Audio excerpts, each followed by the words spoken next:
훈민정음 오행성명을 알아보자. 내 아기와 나에게 제대로 맞는 이름을 짓자.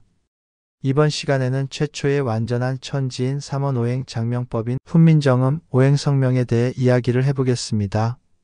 본 내용의 원문은 김만태 교수님의 KCI 학술 논문 현대 한국사회의 이름 짓기 장명 요건에 관한 고찰 한국민속학 제62집 2015년 11월 훈민정음 모자암 오행의 성명학적 적용 연구 동방문화와 사상 제6집 2019년 2월과 한국민족사상학회 민족사상 제14권 제3호 2020년 12월 학술연구 단행본 훈민정음 모자암 오행 성명학 치식의 통섭 2022년 6월 등에 수록되어 있습니다. 이름이 사람의 운명을 절대적으로 좌우한다고 보기는 어렵다.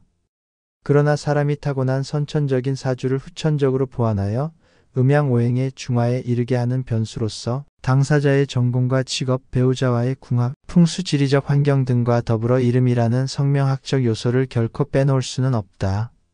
훈민정음 오행성명은 음양오행론과 천지인 삼월론이 중심인 훈민정음의 제자, 원리와 역학 사상에 근거하여 사람이 타고난 선천, 사주의 격과 궁용신, 정기신 관계 등을 분석해서 후천적으로 보완할 음양과 오행을 먼저 파악한다.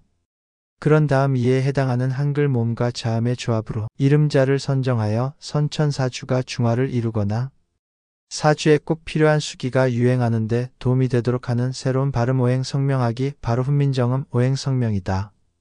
훈민정음 오행성명은 이름의 한자나 한글의 획수로 장명하는 기존 획수 장명법과 완전히 다르고 초성자음만 고려하는 기존 한글소리 장명법과도 완전히 다르다.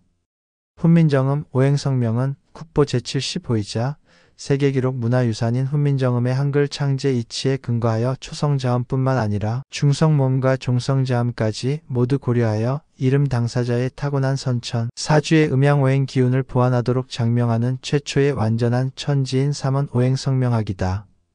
그리고 뜻글자인 한자의 자원오행까지 선천사주에 맞추어 함께 고려한다.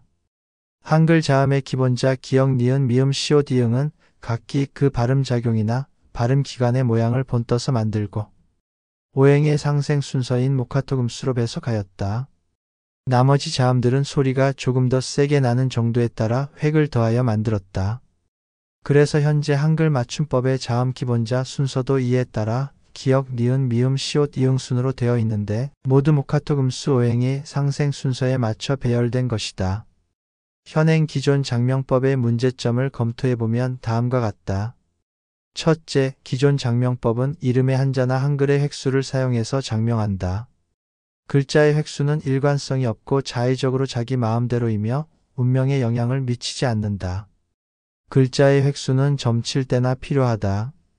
둘째, 기존 장명법은 한글 초성 자음만 사용한다. 어쩌다 간혹 종성 자음을 고려하는 경우가 있을 뿐이다. 사람의 목소리는 음절로 구성되며 음절은 중성모음이 중심이다. 그러므로 중성모음의 음양오행을 반드시 고려해서 이름을 지어야 완전한 이름이 된다. 사람 말소리의 음절은 음양오행의 기운이 담겨 있어 사람의 운명에 크게 영향을 미친다. 그러므로 장명을 할 때는 반드시 중성모음의 음양오행을 중심으로 해서 초성과 종성 자음의 음양오행까지 모두 고려해야 된다.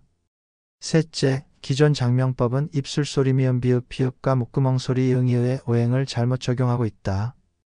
본래 입술소리인 미음 비읍 피읍은 토이고 목구멍소리인 이응 히읗 수이다. 그런데 토인 입술소리 미음 비읍 피읍의 오행을 수로 보고 수인 목구멍소리 이응 히읗의 오행을 토로 잘못 보고 있는 것은 1750년 신경준의 훈민정음운해의 내용을 따랐기 때문이라고 말하지만 실제로는 1940년 일제 창씨개명 시기에 본격적으로 전파된 일본의 구마사키 게노의 성명의 신비에서 일본 문자 히라가나 가타카나의 오성 분류를 한글 자음에도 그대로 가져와서 잘못 적용하고 있는 것이다. 그러므로 국보 제75이자 세계기록 문화유산인 훈민정음의 한글 창제 이치에 근거하여 한글 초성자음뿐 아니라 중성모음과 종성자음까지 모두 고려하여 이름을 지어야 명실상부하게 완전한 천지인 삼원오행 성명학이 된다. 그래서 지금까지 잘못 사용해오고 있는 장명법을 대체할 수 있는 새로운 장명법으로 훈민정음의 모자암 오행에 의거한 장명 방법을 활용할 수 있다.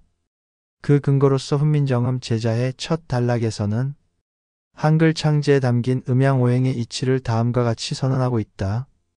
천지의 이치는 오로지 음양과 오행일 뿐이다. 지극한 음인 공과 하나의 양인 복의 사이에서 태극이 생겨나서 태극이 움직이고 멈춘 후에 음양이 생겨난다. 세상에 살고 있는 생명체가 어찌 음양을 버릴 수 있겠는가? 그러므로 사람의 소리도 모두 음양의 이치를 갖고 있는 것이다. 생각하건대 미처 사람이 살피지 못할 따름이다. 지금 훈민정음을 만드는 것은 처음부터 지혜로서 마련하고 애써 찾은 것이 아니라 소리에 따라 본래부터 있던 그 이치를 다 밝혔을 따름이다. 훈민정음 제자해의 내용이다. 그리고 초성에는 발동하는 뜻이 있으니 하늘이 하는 일이요. 종성에는 그치고 안정해지는 뜻이 있으니 땅이 하는 일이요. 중성은 초성의 생겨남을 이어받아 종성의 이름을 연결해 주니 사람이 하는 일이다. 라고 하면서 초성 종성 자음과 중성 몸의 특성을 각기 음양오행과 천지인 삼원의 이치로서 한글인 훈민정음에 담긴 이치를 설명하고 배석하였다.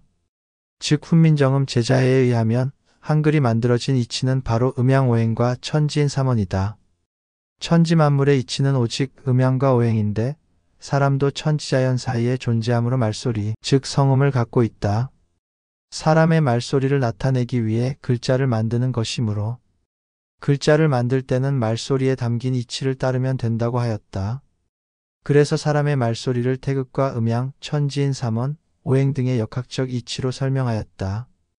이러한 훈민정음의 내용에 착안하여 한글의 자음과 모음, 각 음절이 담고 있는 음양오행을 고려해서 이름을 짓는다면 그 사람의 선천적인 음양오행을 보완할 수 있는 이름을 짓는 데도 기여할 수 있다. 예를 들면 기존 장명법들에서는 홍길동이란 사람의 이름이 있다면 예시와 같은 원액, 필획, 곡획, 한글 획수 중에서 하나를 갖고서 홍길동의 타고난 운명이 좋다, 나쁘다, 이름이 좋다, 나쁘다 말하면서 장명을 해주거나 개명을 요구하고 있다. 한글의 소리오행으로 경우에도 홍길동이란 이름의 초성인 히읗, 기역, 디귿만 고려하였다. 그래서 종성 받침자인 이응리를 이응도 고려하지 않는 경우가 대부분이었고 중성 몸인 이오는 아예 고려하지 않고 이름을 지었다. 더구나 초성 자음을 고려하는 경우에도 미음, 비읍, 피읍과 목구멍소리, 이응, 히읗의 오행을 뒤바꿔서 잘못 적용하고 있다. 훈민정음, 오행성명은 이름의 한자나 한글 획수로 이름을 짓는 것이 전혀 아니다. 이름 당사자의 타고난 선천사주의 격국과 용신, 격국억, 부조우 등 형상 등을 분석해서 후천적인 이름으로 보완할 음양과 오행을 파악한 후 이에 해당하는 한글 모음과 자음의 조합으로 이름자를 선정하여 장명하는 것이다. 중성 모음이 중심이 되어서 초성 종성의 자음과 합하여 하나의 음절을 완성한다는 천지인 삼원의 합자 의미와 음성학적 관점을 고려해보면 자음보다는 모음이 사람의 목소리인 음성에서 에너지의 비중이 더 크고 중요하다. 그러므로 중성 모음까지 고려해서 장명하는 훈민정음, 오행성명은 곧 모자음 오행성명으로 지칭할 수도 있다. 훈민정음은 사람의 소리에도 음양오행의 이치가 담겨 있다는 인식 하에서 그 음양오행 이치에 따라 각 글자에 해당하는 모양을 본떠 만들어졌다. 초성자음은 하늘이 움직이는 것이고 종성자음은 땅에 그쳐서 이루는 것이다. 중성 모음은 사람이 말소리를 낼 때 초성자음이 먼저 움직여 소리 내는 것을 이어받아서 종성에서 그치고 머물러 이루는 것을 중간에서 연결해 주는 일을 한다. 그러므로 사람의 이름을 지을 때도 중성 모음을 중심으로 초성, 자음과 종성 자음까지 모두 고려해서 사람의 이름을 지어야 완전하게 된다. 이것이 바로 훈민정음 오행성명이다.